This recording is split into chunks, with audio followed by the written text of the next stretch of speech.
E aí, meus amigos, bom dia para todo mundo, como é que vocês estão? Domingou, hein? E esse domingo reservou para o São Paulo e para o São Paulino um jogo importante pelo Campeonato Brasileiro. São Paulo e Palmeiras se enfrentam pela 27ª rodada no Morumbi, o último clássico contra o Palmeiras este ano em seu estádio, jogo importantíssimo para o São Paulo que tenta afastar de vez a má fase e também, se a gente pensar pelo lado do adversário, pensando no torcedor, é claro, também é uma maneira de atrapalhar o seu rival na busca pelo título do Brasileirão.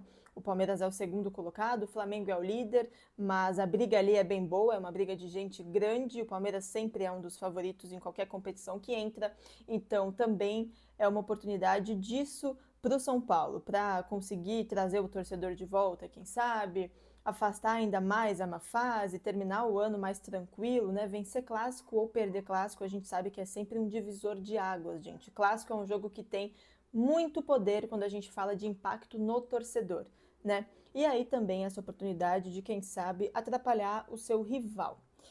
Eu vou nesse vídeo aqui com vocês escalar o time que eu acho que o São Paulo deveria entrar em campo. Tem alguma informação nesse vídeo? Olha, alguém me passou que esse é o time? Não, não tem nada disso. Inclusive, não acho que esse será o time. Mas é o time que eu entraria se eu fosse técnica do São Paulo, se eu fosse nosso querido Hernan Crespo, tá?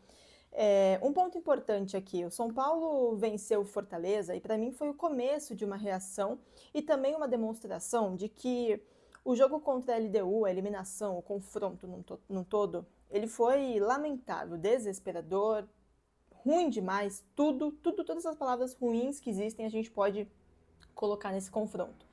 Dito isso, o Crespo, o Crespo e esses jogadores juntos, eles já apresentaram um ótimo futebol, né? Ótimos resultados. E é o mesmo time e é o mesmo treinador. Então não acho loucura acreditar que o São Paulo tem condições de vencer o Palmeiras se tiver de fato nesse caminho de afastar essa zica que tomou conta do time nos últimos jogos, por diversas interferências externas, a eliminação da Libertadores tendo muito impacto também internamente, o São Paulo queria muito essa taça. Mas, quando a gente pensa no campo, são as mesmas pessoas. E essas pessoas já mostraram que elas têm capacidade de apresentar um bom futebol e de vencer até mesmo os jogos improváveis. É por isso que eu acho que o São Paulo tem que entrar para jogar do jeito que sabe jogar, do jeito que sempre jogou, para tentar buscar essa vitória no Morumbi contra o Palmeiras. Eu vou escalar meu time aqui, gente, ó. Para quem não sabe, no site do Arquibancada Tricolor, se você colocar lá arquitricolor.com/escalha, você consegue escalar o seu time, mudar a tática, a formação tática, enfim, colocar. Tem todo tipo de jogador que você pode imaginar, tem até jogador da base que quase nunca joga, enfim, a galera do AT organiza muito bem isso. E aí eu vou escalar no site do AT, então. Vou mostrar para vocês o que para mim, seria um time que eu acho que seria legal o São Paulo entrar em campo, tá bom? Vamos lá.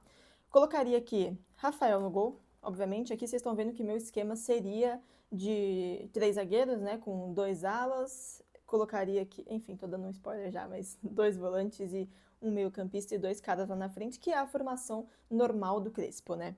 Aqui eu colocaria na, na lateral esquerda, eu iria de Enzo Dias. O que acontece, gente? O Enzo Dias, ele é um jogador. Primeiro que eu gosto muito do apoio que ele dá na defesa. Acho que ele pode, em alguns momentos, oferecer um perigo também lá na frente, quando estiver protegido atrás. Mas eu gosto do posicionamento do Enzo Dias.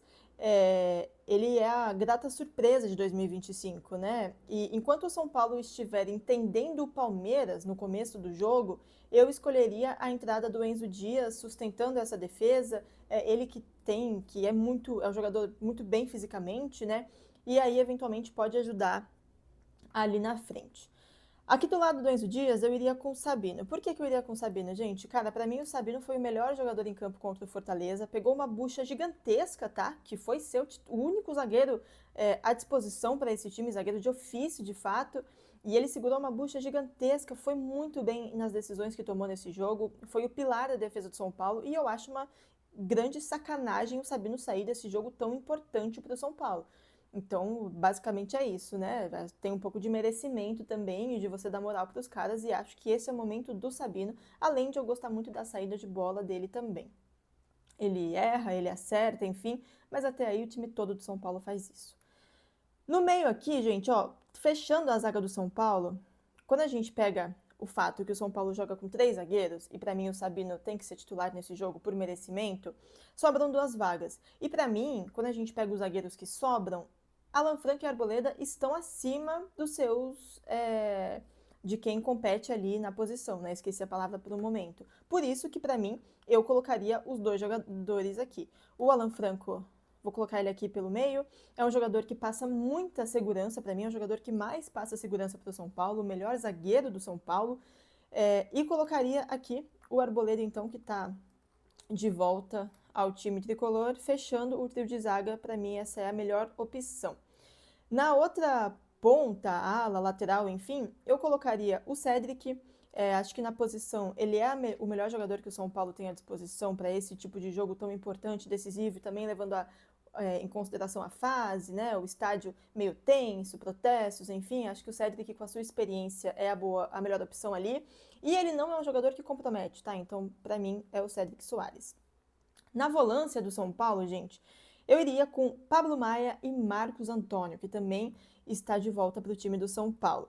O Pablo Maia eu vou colocar aqui um pouquinho mais para trás, mas a gente sabe que a movimentação ela rola solta nesse meio campo do São Paulo, isso é uma das qualidades da volância do tricolor.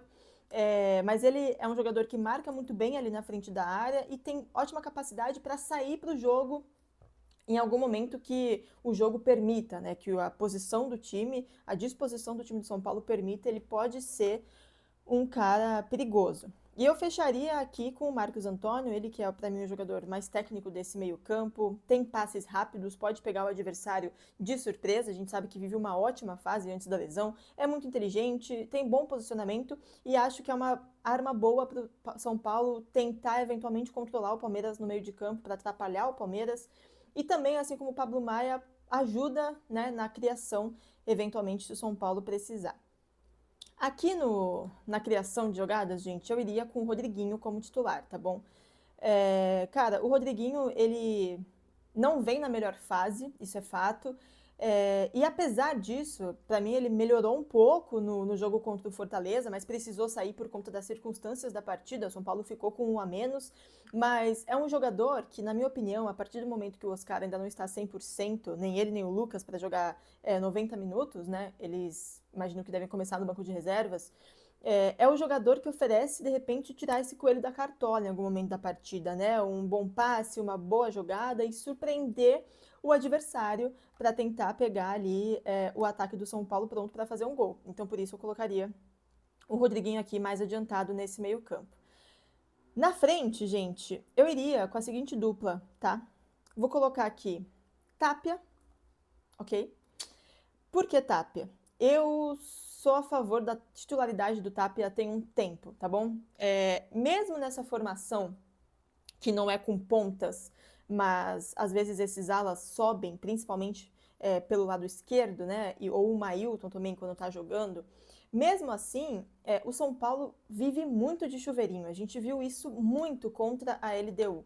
E aí, contra a LDU, as coisas não funcionavam muito bem, porque os 2 jogadores de referência ali da área, que eram Ferreirinha e Luciano, não é o ponto forte deles, o chuveirinho na área. Óbvio que pode sair um gol ou outro, mas para mim não é o ponto forte. Então, e o Tapia, ele tem essa capacidade de se posicionar bem. Para mim, o Tapia fez um bom jogo, tá? Não é só o gol, ele fez um bom jogo contra o Fortaleza. Ele se entrega muito, ele protege bem a bola, é participativo, tem bom posicionamento. E, de novo, assim como eu falei lá do Sabino, acho, né? Porque é um dos jogadores que a galera persegue um pouco. Ele erra, ele acerta, mas no geral ele foi bem nesse jogo. E eu acho que ele te permite essa característica que falta no elenco do São Paulo. O Dineno também tem um pouco disso, mas nesse caso eu iria com o Tapia também pelo gol e porque, assim como o Sabino, acho que também vai um pouco do merecimento. E aí, para fechar o ataque do São Paulo, eu colocaria Luciano, gente. Aí, obviamente, talvez muita gente me xingue, mas é o seguinte, o Luciano, ele não vive o seu melhor momento, isso é fato. Na verdade, ele viveu uma fase muito ruim, ainda vive porque precisa fazer mais gols para de fato provar que o Luciano Prime que a gente conhece está de volta. Mas ele voltou a marcar contra o Fortaleza. E eu acho que é essencial também, para recuperar a confiança dele, ele continuar como titular contra o Palmeiras. Ele é um jogador que gosta de marcar gol em rival, gosta de marcar gol no Corinthians, no Palmeiras, enfim. E é um jogo que o Luciano costuma crescer, assim como é contra o Corinthians. E em bom momento, caso aquele gol contra o Fortaleza de fato seja a recuperação do melhor momento do Luciano, ele é o jogador mais perigoso do time de São Paulo. De fato, quando tá bem, quando tá se posicionando bem, quando tá com a cabeça boa. Ele é o jogador mais perigoso e o que finaliza melhor. Então, por isso, eu entraria com o Luciano. Enfim, então meu time seria esse que tá aí na tela, gente. Lembrando que eu escalei no site do Arquibancada Tricolor, arquitricolor.com/escale. Você também pode escalar o seu. E é isso, basicamente, pra mim. Obviamente, tá, aqui dá pra fazer muitas mudanças. Dá pra mudar no ataque, dá pra colocar Ferreirinha. Ali na lateral dá pra entrar o Wendel, Mailton também, se o São Paulo quiser avançar mais. Essas duas opções são ótimas pra avançar mais. É que essa escalação, ela tem um pouco de cautela, mas também de criação, porque é um adversário muito forte. Então, por isso que eu fiz essa escalação, tentei fazer meio equilibrada, sabe? A defesa com também a criação do time. Mas é isso, tem boas opções nas laterais. Não tem o Rigoni à disposição, então não tem como colocar ele lá na frente, mas tem o Luca também. E eventualmente pode entrar o Lucas Moura ou também o Oscar nesse jogo. Se precisar mudar a volância, também tem boas opções. Enfim, é isso, gente. Assim, eu acho que, apesar da fase do São Paulo, a gente não pode esquecer que algumas rodadas a gente falava que o São Paulo tinha bom elenco. E eu falava, caramba, o São Paulo tá bem servido nas laterais, na zaga, na volância. E aí, quando a gente chega lá na frente, ainda tá um pouco desfalcado, na minha opinião, mesmo na questão do meio-campo, né? Mesmo com o Oscar estando lesionado, acho que precisaria ter uma terceira opção, não tem. E ali no ataque, obviamente, é complicado porque tá todo mundo quebradíssimo, né? Os principais centroavantes.